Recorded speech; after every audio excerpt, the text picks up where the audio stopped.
اللہ کہتے ہیں بڑا گھمنڈ یہ لے بیٹھے، یہ اپنے نفس میں اور حد سے گزر گئے، یہ اپنی سرکشی میں۔ ہاں دکھائیں گے ان کو فرشتے، ان کا یہ شوق پورا ہوگا، مگر یوم یرون الملائکۃ لا بشری یومئذ للمجرمین، جس روز یہ فرشتوں کو دیکھیں گے وہ مجرموں کے لیے کسی بشارت کا دن نہ ہوگا، چیخ اٹھیں گے کہ پناہ بخدا، جو کچھ ان کا کیا دھرا ہے اسے لے کر ہم غبار کی طرح اڑا دیں گے۔ کوئی پرواہ نہیں کفر اور شرک کے ساتھ کی ہوئی نیکیوں کی اللہ کو۔ حدیث میں آتا ہے کہ نیک لوگ، اللہ کے نبی سے پوچھا گیا تھا کہ جو لوگ اچھے کافر لوگ بھی تو نیکیاں کرتے ہیں ان کا کیا ہوگا؟ تو کہ اللہ ان کو راکھ بنا کے اڑا دے گا۔ ابھی پیچھے سورۃ نور میں پڑھ کے آئے ہیں کہ کافروں کے اعمال سراب کی طرح، راکھ کی طرح اڑائے گا۔ اس لیے اصل چیز عقیدہ ہے۔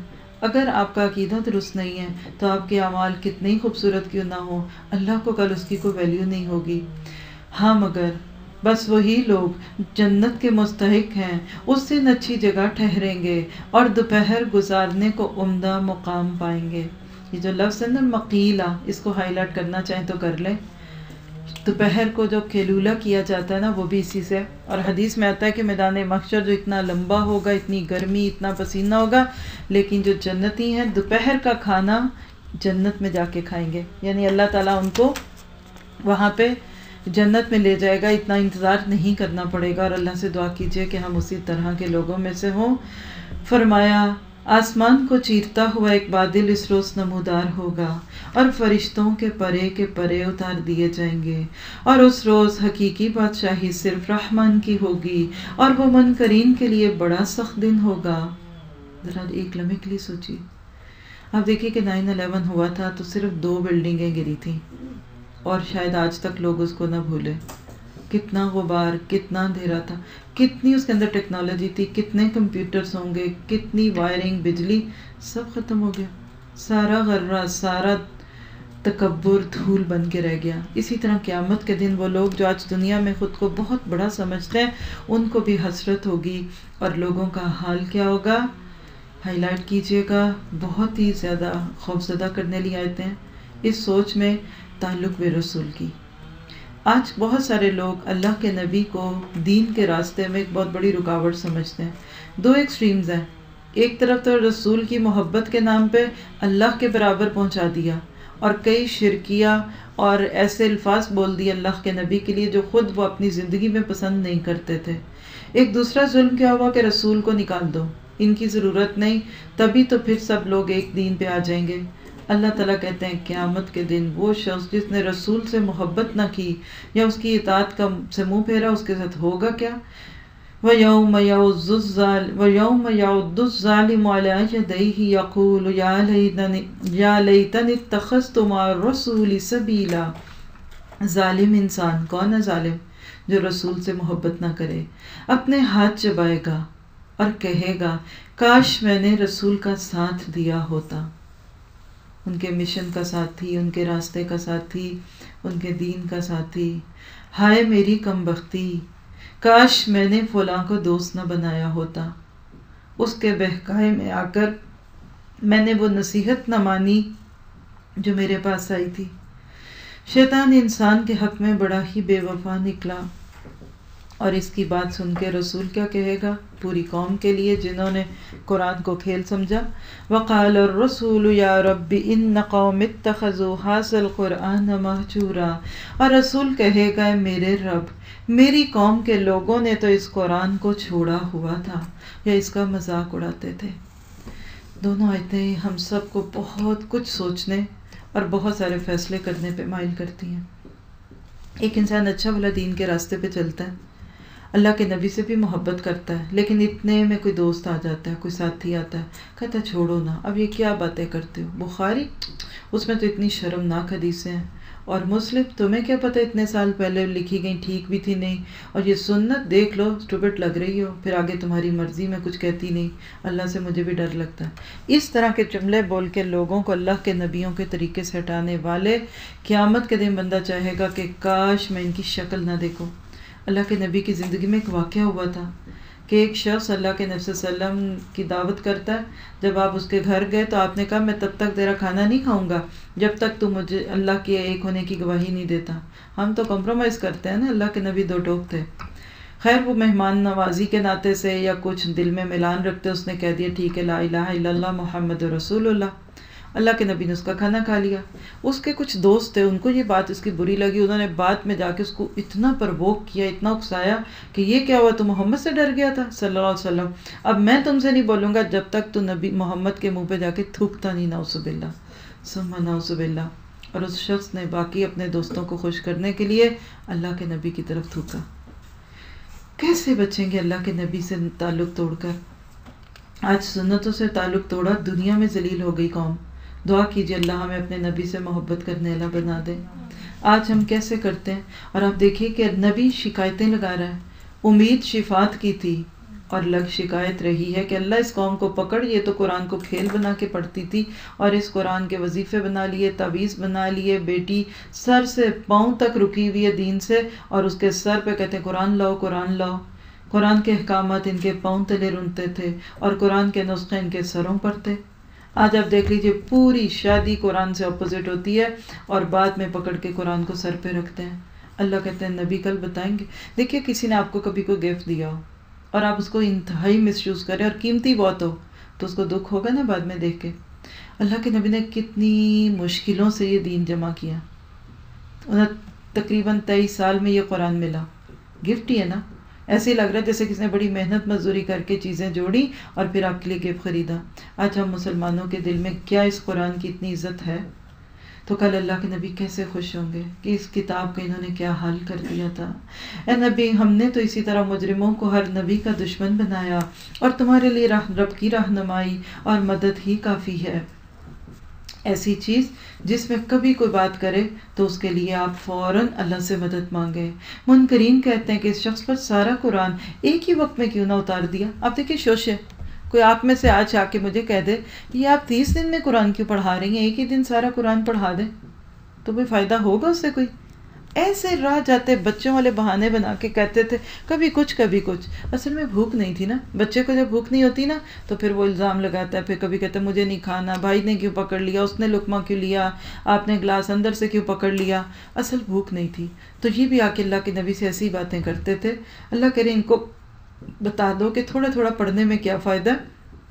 کذالک لنثبت بہ فؤادک، ہاں اس لیے ایسا کیا کہ اس کو اچھی طرح تمہارے ذہن نشین کرتے رہیں، اور اسی غرض کے لیے ہم نے اس کو ایک خاص ترتیب کے ساتھ الگ الگ اجزاء کی شکل دی ہے. اور اس میں یہ مصلحت بھی ہے کہ جب کبھی وہ تمہارے سامنے کوئی نرالی بات یا عجیب سوال لے کر آئے، اس کا ٹھیک جواب بر وقت ہم نے تم کو دے دیا اور بہترین طریقے سے بات کھول دی. جو لوگ اندھے منہ جہنم کی طرف دھکیلے جانے والے ہیں ان کا موقف بہت برا ہے اور ان کی راحت درجہ غلط ہے. اللہ تعالیٰ سے دعا کیجئے کہ اللہ ہمیں سیدھے راستے پہ لے آئے. یہ جو لفظ ہے نا یحشرون علی وجوہہم، حضرت عائشہ نے پوچھا تھا اللہ کے نبی قیامت کے دن اللہ تعالیٰ لوگوں کو ماتھے کے بل کیسے چلائے گا؟ تو کہا کہ عائشہ جس ذات نے قدموں پہ چلنا سکھایا وہ ماتھے پہ چلنا بھی سکھائے گا. جیسے بچوں کو سزا دینے کے لیے بعض لوگ ان کو الٹا کھڑا کر دیتے ہیں نا، قیامت کے دن کچھ لوگوں کو چہروں کے بل گھسیٹا جائے گا کیونکہ چہرے بڑی عزت والے تھے نا. عبرت دلائی جا رہی ہے لوگوں کو. وَلَقَدْ آتَيْنَا مُوسَى الْكِتَابَ وَجَعَلْنَا مَعَهُ أَخَاهُ هَارُونَ وَزِيرًا. موسیٰ نے دعا کی تھی نا کہ وَجَعَلْ فِي اہلی وزیرہ. رب اشرح لی کے بعد کی دعا میں آتا ہے کہ اللہ میرے گھر والوں میں میرا کوئی وزیر بنا دے، میرا بوجھ اٹھانے والا. تو اللہ نے وہ قبول کرتے ہوئے کہا ہم نے موسیٰ کو کتاب دی اور اس کے ساتھ اس کے بھائی ہارون کو مددگار کے طور پر لگایا اور ان سے کہا کہ جاؤ اس قوم کی طرف جس نے ہماری آیات کو جھٹلایا. آخر کار ان لوگوں کو ہم نے تباہ کر کے رکھ دیا. یہی حال قوم نوح کا ہوا. جب انہوں نے رسولوں کی تکذیب کی ہم نے ان کو غرق کر دیا اور دنیا بھر کے لوگوں کے لیے ایک نشان عبرت بنا دیا. ان ظالموں کے لیے ایک دردناک عذاب مہیا ہم نے کیا. اسی طرح عاد اور سمود اور اصحاب الرس اور بیچ کی صدیوں کے بہت سے لوگ تباہ کر دیے گئے. ان میں سے ہر ایک کو ہم نے پہلے تباہ ہونے والوں کی مثالیں دے دے کر سمجھایا، اور آخرکار ہر ایک کو غارت کر دیا، اور اس بستی پر تو ان کا گزر ہو چکا جس پر بدترین بارش برسائی گئی۔ قوم لوط مراد ہے۔ کیا انہوں نے اس کا حال نہ دیکھا؟ کیا انہوں نے اس کا حال دیکھا نہ ہوگا؟ مگر یہ موت کے بعد دوسری زندگی کی توقع ہی نہیں رکھتے۔ ہاں، آج آپ کے ساتھ بھی یہی معاملے ہیں کیا؟ ہائی لائٹ کیجئے گا۔ وَإِذَا رَأَوْكَ يَتَّخِذُونَكَ إِلَّا خُزُوًا، یہ لوگ جب تمہیں دیکھتے ہیں تو تمہارا مذاق بنا لیتے ہیں۔ اللہ کے نبی کا مذاق اڑاتے تھے۔ پہلے تو ہم تھوڑا سا اس پہ اللہ کے نبی کے لیے محبت محسوس کریں، کیونکہ اللہ کے ساتھ جب تک نبی کی محبت دل میں نہیں آئے گی عمل کرنا مشکل لگے گا۔ ہم کہتے ہیں ہائے میرا مذاق، کوئی تیل نہیں لگاتا سر میں، کہتے ہیں لوگ کہیں گے پینڈو آ گیا۔ کوئی نبی جیسے بال نہیں بناتا، کہتا ہے شلوار ٹخنوں سے اونچی کی، لوگ کہیں گے مولوی آ گیا۔ اللہ کہہ رہے ہیں وَإِذَا رَأَوْكَ إِن يَتَّخِذُونَكَ إِلَّا خُزُوًا، اتنی شدت ہے کہ اللہ کے نبی آپ کا مذاق اڑاتے تھے۔ کیا کہتے تھے؟ کہتے ہیں کیا یہ ہے وہ شخص جسے اللہ نے رسول بنا کر بھیجا؟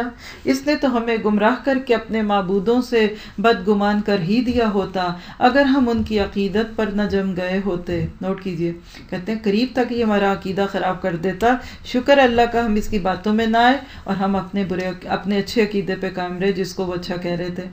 اچھا وہ وقت دور نہیں جب عذاب دیکھ کر انہیں خود معلوم ہو جائے گا کہ کون گمراہی میں دور نکل گیا۔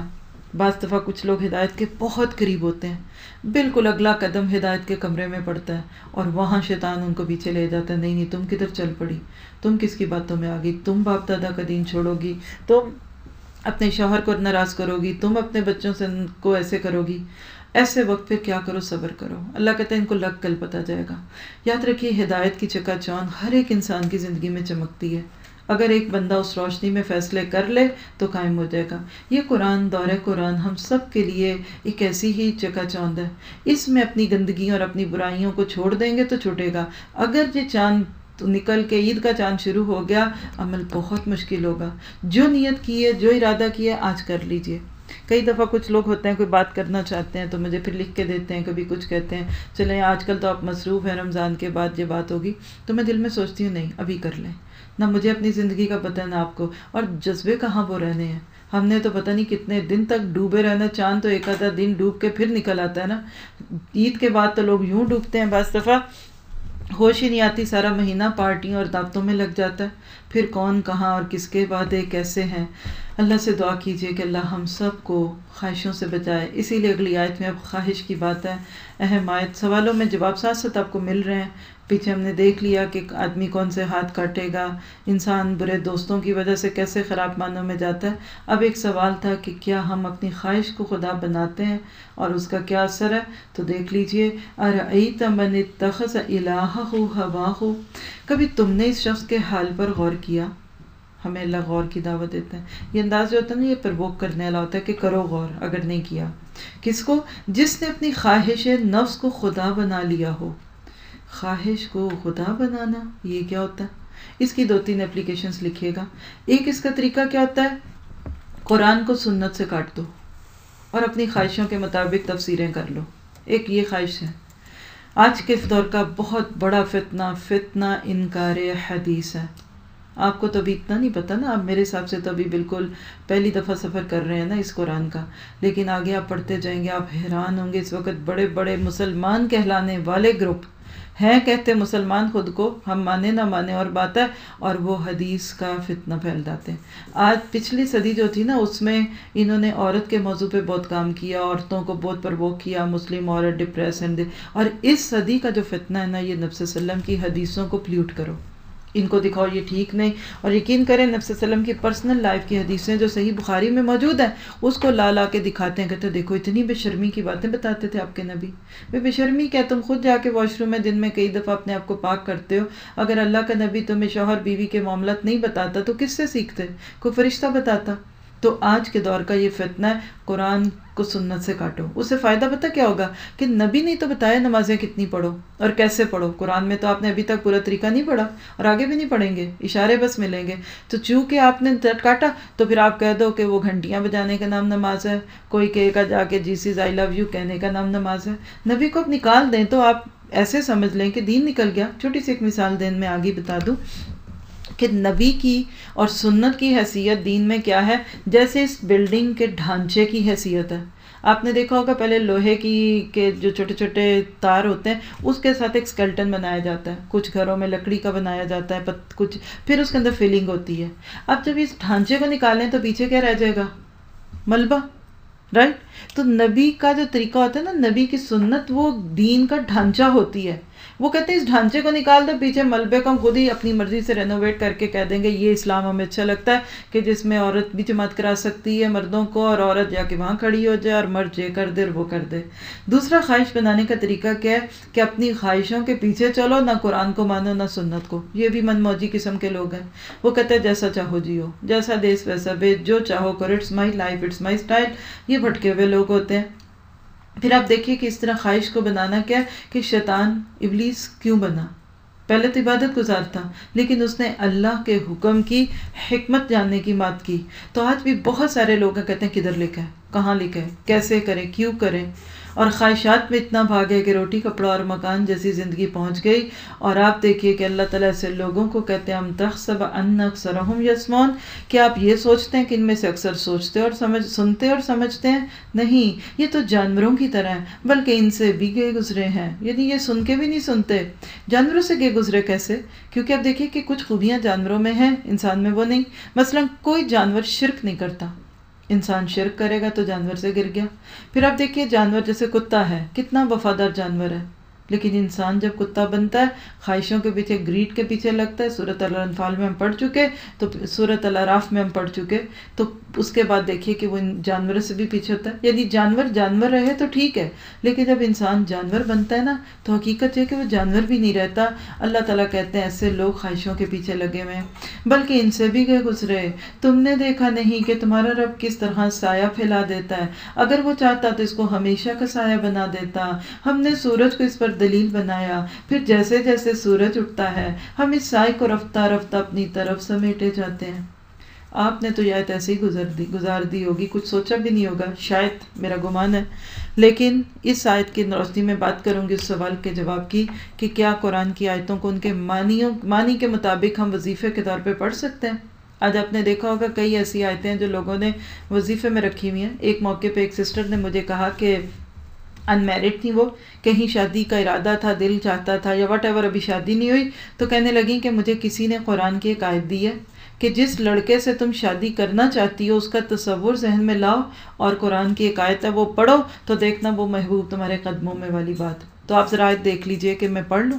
میں نے کہا مجھے تو آج تک کسی نے نہ بتائی، میری تو شادی ایسے ہی ہو گئی، کوئی میں بھی آیت پڑھ کے کسی کو اپنے قدموں میں بلا لیتی ہیں. خیر بہرحال میں نے کہا دکھائیے. یقین کیجئے جب انہوں نے مجھے آیت دکھائی نا تو یہ آیتیں تھیں، آیت 45 سے 46 جو آپ نے ایسے بے خیالی میں کھو دی. اب مجھے پتا ہے آپ بھی شوق سے پڑھیں گے کہ کوئی اس میں ہمیں بھی وظیفہ مل جائے.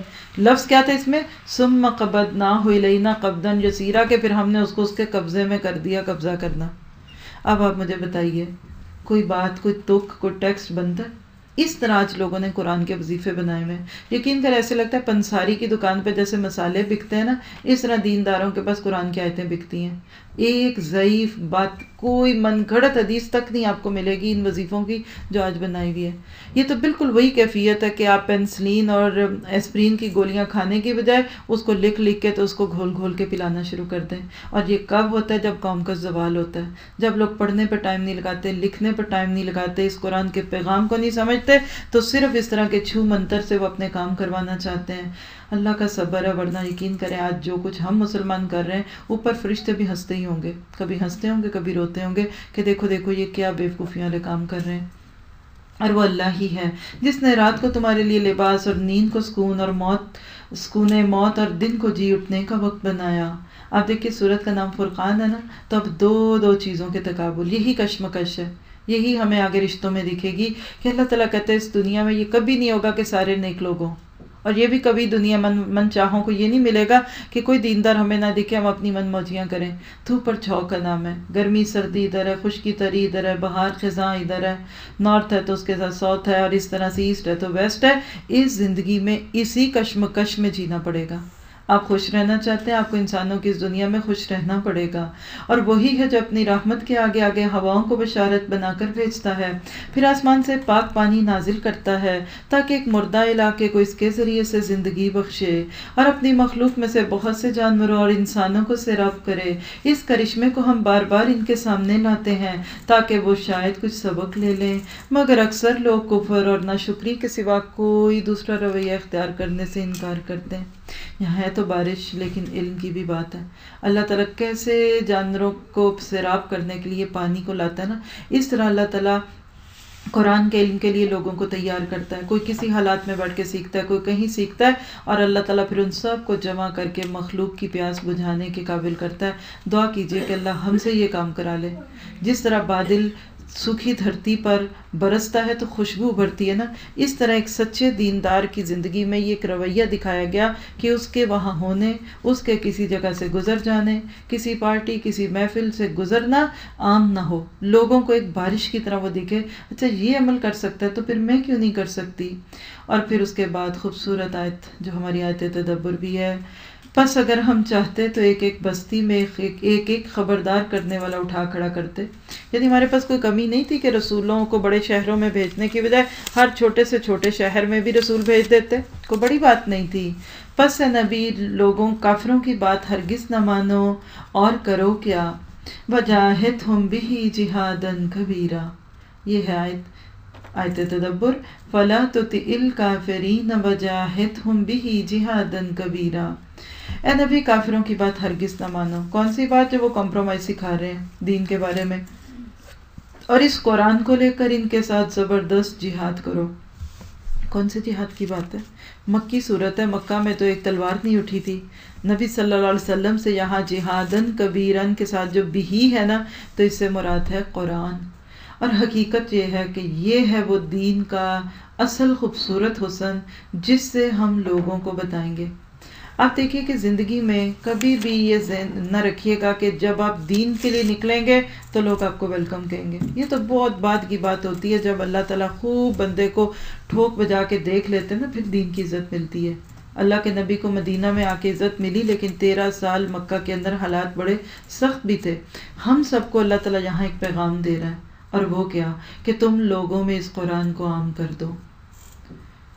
بیسک روٹس جو گراؤنڈ روٹس ہیں ادھر سے لے کر ان لیڈز تک اس قرآن کو عام کر دو، عام کرو، اس قرآن کے پیغام کو عام کرو، اس کو دنیا میں عام کرو جو اللہ کے نبی کا تحفہ تھا۔ اور کرو کیسے؟ جیسے کوئی جہاد کرتا ہے، کبیر فعیل کا وزن خوبصورت طریقے سے، یعنی دین کو پروفیشن تو نہیں بنانا مگر پروفیشنلی کرو تاکہ دوسرے لوگ بھی قبول کریں۔ چند ڈاؤن ٹو فراڈن لوگ جو ہیں وہی نہ دین لے لیں، پڑھے لکھے انٹلیکچوئل دولت مند امیر بڑی بڑی گاڑیوں میں پھرنے والے بھی کہ واہ کیا قرآن ہے، اور لوگوں کو اس سے زیادہ دو جتنا وہ مانگتے ہیں۔ آج آپ دیکھ لیجئے کہ اللہ سبحانہ تعالیٰ نے جو دین ہمیں دیا تھا ہم نے اس کو چھوڑا، آج ہمارا کیا حال ہو گیا۔ ایک کارٹون کی مووی بھی دیکھتے ہیں بچے تو سمجھ کر دیکھتے ہیں، ناولز ہم پڑھتے ہیں تو سمجھ کے پڑھتے ہیں، اخبار پڑھتے ہیں تو سمجھ کے پڑھتے ہیں، اس قرآن کو کیسے پڑھتے ہیں؟ اور اگر قرآن کے نام پہ کوئی اللہ کا بندہ بلا ہی لے تو آخر میں جاتے ہیں کہتے ہیں اماں پارا مل جائے، وہ آسان لگتا ہے پڑھنا، اس کی صورتیں چھوٹی ہیں۔ وہاں بیٹھے کوئی اپنی دوست مل جائے تو جلدی جلدی پڑھتے ہیں تاکہ اس سے باتیں کریں۔ کہاں آج ہم نے اس قرآن کو سمجھا؟ آج اس قرآن کے ساتھ جہاد کرنا ہے۔ 2 طرح سے جہاد ہوگا، ایک اندرونی جہاد ہے، یہ آپ اپنے آپ سے کریں گی، سیکھیں، پہلے پڑھیں، پھر اس کو یاد کریں، اس کی تجوید ٹھیک کریں، پھر آپ اس کے معنی پہ غور کریں، پھر ٹیسٹ دیں، پھر اسائنمنٹس دیں، پھر شام کو پڑھیں، پھر اپنے گھر جا کے ہوم ورک یاد کریں، پھر کچھ کریں۔ یہ کوئی آسان تھوڑی ہے کہ آپ خود کو مسلمان کہتے رہیں اور کام وہ کچھ بھی نہ کریں۔ آپ دیکھیے کہ جو کام کرتے ہیں، کوئی کام دنیا کا دیکھیے، ڈاکٹرز دیکھ لیجئے تو کیسے بن جاتے ہیں، کافیاں پی پی کے راتوں کو جاگ جاگ کے بنتے ہیں۔ کیا ہم اس قرآن کے لیے تھوڑا سا اپنے آپ کو نہیں کر سکتے؟ پھر اس کے راستے میں خواہشات سے جہاد کرنا ہے، آئیں گی خواہشیں، گھر یاد آئے گا، کوئی بات نہیں، 1 سال کی بات ہے، میں نے گھر والوں کو کیا کرنا ہے؟ کون سا ساری زندگی میری ماں نے میرے ساتھ رہنا ہے؟ اللہ آج چاہے تو ہماری ماں کو اٹھا سکتا ہے، ہمیں اٹھا سکتا ہے، ہماری بہنوں کو اٹھا سکتا ہے، ساری زندگی تڑپتے رہے، ان کی شکل دوبارہ نہ دیکھیں۔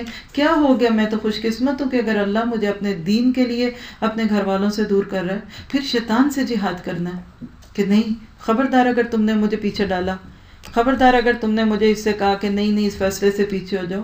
پھر اسی طرف دیکھیے کہ بگڑے ہوئے معاشرے سے جہاد کرنا ہے، اس معاشرے سے شرک چھڑانا ہے۔ آپ دیکھیے کہ عموماً کم پڑھے لکھے لوگ جو ہوتے ہیں نا، وہ شرک کا شکار ہوتے ہیں۔ پڑھے لکھے لوگوں کا شرک جو ہے نا، وہ دولت کا شرک ہے۔ وہ بڑی بڑی یونیورسٹیز کے سلوگنز اپنی گاڑیوں کے پیچھے لگا کے اکڑتے ہیں کہ ہم بہت بڑے ہیں۔ ان کا جہاد، ان کے ساتھ ہمارا جہاد کیا کہ ان کے شک دور کیجیے، ان کو دکھائیے کہ یہ قرآن خوبصورت ہے، یہ کریم ہوتے ہیں کسی سوسائٹی کی۔ اچھا، جو کم پڑھے لکھے لوگ ہوتے ہیں نا، ان کا موسٹ آف دا مسئلہ جو ہوتا ہے نا، وہ شرک ہوتا ہے، کیونکہ ان کے پاس اتنی دنیا نہیں ہوتی کہ جس کے اندر وہ کھائیں۔ اور ان کو سمجھانا بہت آسان ہے، یقین کریں، یہ بھولے لوگ ہوتے ہیں، سیدھے سادے ہوتے ہیں۔ میں کہتی ہوں ان کے لیے صرف قرآن کا ترجمہ ہلکا پھلکا بتا دینا تو بہت سارے لوگوں کو اس دور قرآن سے سمجھ آ جائے گی کہ اچھا، نہ سمجھی میں صحیح، لیکن کچھ نہ کچھ غلطیاں تھیں، ٹھیک کر لیں گے، ماشاءاللہ وہ اللہ کی نظروں میں چنے ہوئے لوگ بن جائیں گے۔ زیادہ بڑا مشکل مرحلہ جو ہوتا ہے نا، یہ انٹلیکچوئل لوگوں کو سکھانا ہوتا ہے، پڑھے لکھے گردنیں اکڑی ہوئی یونیورسٹیز میں جاتے ہیں، اور اللہ رحم کرے اگر کوئی باہر کی یونیورسٹی سے پڑھے ہوئے تو پھر تو گردن ہی نہیں سیدھی ہوتی۔ میں صاف رویے فیل کرتی ہوں لوگوں کے، اس کرسی پہ بیٹھ کے نہ جانے کے لوگوں کے اندر کی چیزیں بھی دکھنے لگتی ہیں۔ ایک ہی جگہ پہ بیٹھے ہوئے 2 قسم کے لوگ ہوتے ہیں، ایک کے چہرے سے ایسے ہوتا ہے کہ خون ٹپک رہا ہے، آنسو ٹپک رہے ہیں، اور کچھ لوگ ہوتے ہیں نظر بھی نہیں ملاتے، کچھ کی گردن اکڑی ہوئی، کچھ ٹیڑھے بیٹھتے ہیں۔ یہ دوسری قسم کے لوگ زیادہ مشکل ہیں، جن کو یہ احساس ہو رہا ہے کہ یہ کوئی بڑی بات نہیں جو ہم کریں، یہ چھٹیاں تھی تو ہم آگے، ہم نے کون سا ادھر وقت لگانا ہے، یہ کوئی اس قابل تھوڑی ہے قرآن کے اب اس کے لیے بیٹھے۔ حالانکہ اصل جہادن کبیرن اسی کے ساتھ ہے، کیونکہ یہ معاشرے کی کریم ہوتے ہیں، ان کا انٹریکشن ہوتا ہے باہر کے لوگوں میں۔ آپ دیکھیے کہ کوئی ڈاکٹر جہاں تک جا سکتا ہے کہ میں وہاں پہنچ سکتی ہوں، میں ساری زندگی بھی کوشش کرتی رہوں تو کسی ہاسپٹل میں جا کے دین نہیں پھیلا سکتی، کیونکہ وہاں ہمیں کوئی رسم نہیں پھیلانا، باتوں سے، ہماری ڈیلنگ سے، ہمارے طور طریقوں سے۔ ہمیشہ لوگ اپنے ساتھ اٹھنے بیٹھنے والوں سے سیکھتے ہیں۔ تو دعا کیجئے کہ اللہ اس قرآن کے اقوام کرنے میں ہماری چھوٹی سی قربانیاں قبول کرے اور ہمیں اس میں ڈالے۔ آج ہم نے اپنے آپ کو بہت زیادہ کم سمجھا، شرمندگی کا احساس نکالے مسلمانوں کے دل سے، یہ ہے جہادن کبیرہ۔ ان کو پتہ چلے کہ کتنے خوبصورت ہوتے ہیں مسلمان۔ اس طریقے سے انشاءاللہ آپ بات کریں گے تو آپ دیکھیں گے کہ کس طرح سے مسلمانوں کو خوشی ہوگی، وہ ہوں بھی مسلمان اور وہ لگیں بھی مسلمان۔ ایسے مسلمان بنانا اصل میں جہاد اکبر ہے۔ اپولوجیٹک مسلمان نہیں چاہیے آج، احساس کمتری کے مارے ہوئے مسلمان نہیں چاہیے کہ کسی کو دے کے چپکے سے جو کپڑا بھی تھا ہلکا سا اس کو بھی اتار کے جیب میں ڈال لے کہ نہیں وہ تو ایسے ہی تھا اور مجھے تو سردی لگ رہی تھی اور مجھے تو یہ لگ رہا تھا۔ اصل بات یہ کہ آج ان امت مسلمہ کے ذہنوں کو بنانا ہے، ان کو بتانا ہے کہ تم چنے ہوئے لوگ ہو، اگر تم نے اپنا کام نہ کیا تو پھر آؤ اللہ کی فطرت، اللہ کے قانون کو دیکھ لو کہ تمہیں نکال کر کسی اور کو لائے گا۔ اب اس کے بعد اس راستے میں مشکلیں تو آئیں گی، اس لیے چیزوں کا تقابل ہے۔ اللہ تعالیٰ اپنی خوبیاں بیان کرتے ہیں، وَهُوَ الَّذِي مَرَجَ الْبَحْرَيْنِ، اور وہی تو ہے جس نے 2 سمندروں کو ملا رکھا، ایک لذیذ اور شیریں، دوسرا تلخ اور نمک والا، اور دونوں کے درمیان ایک پردہ حائل ہے، ایک رکاوٹ ہے جو ان کو گڈمڈ ہونے سے روکے ہوئے۔ کیا بتایا کہ اس جہاد میں جب تم عملی طور پہ نکلو گے تو یہ نہیں کہ ہمیشہ میٹھے میٹھے لوگوں